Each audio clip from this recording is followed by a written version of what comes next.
Martina a Jan, never forget, nikdy nezabudneme. A vlastne tí dva novinári, teda novinár Jan a jeho priateľka pred 7 roky zavraždení. Tak jediné pozitívne na tom je, že mám pocit, že sme vysvetlili našim elitám, že takto sa to tu na Slovensku diať nebude.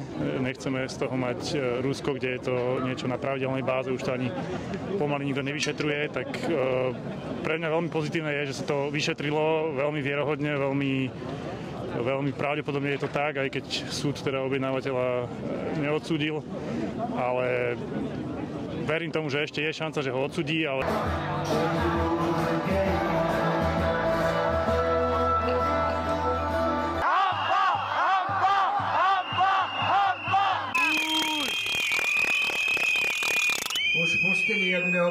Situácia je teraz úplne strašná. Mám normálne pocit, že umreli úplne zbytočne, pretože sa to vracia, všetko, celá tá mafia je vo vláde a je to fakt strašné. Svoje priority, čo je pre nás podstatné, či sloboda,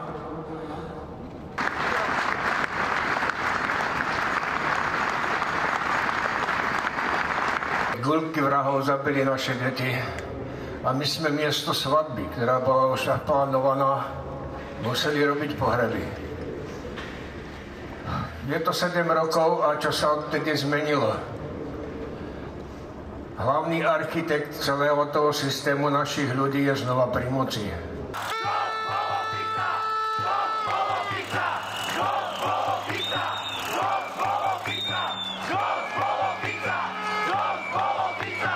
A s jeho snahou vtiahnuť Slovensko do sféry vplyvu Moskvy.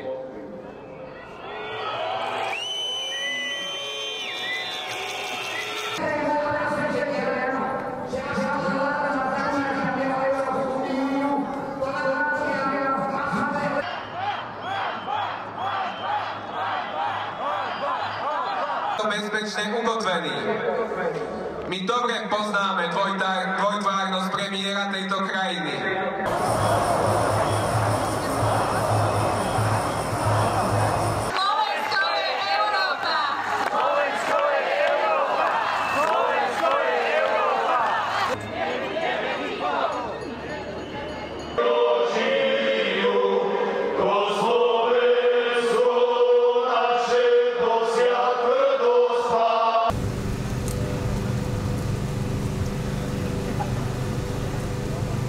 Potrebujeme, aby tá hlas ľudu sa ozval v tejto veci a aj nielen politici, nech sa vyžiria.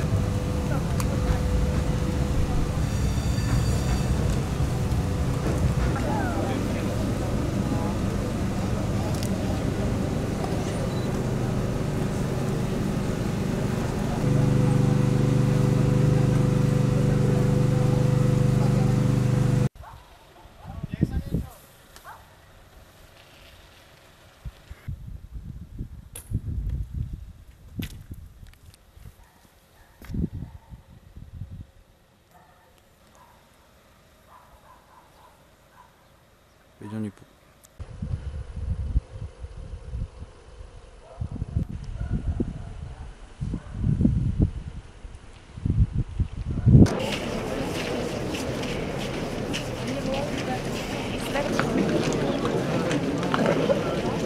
Príliš strep, takže povie všetko, čo mu napadne a nerozmýšľa nad tým, čo povie. Nie.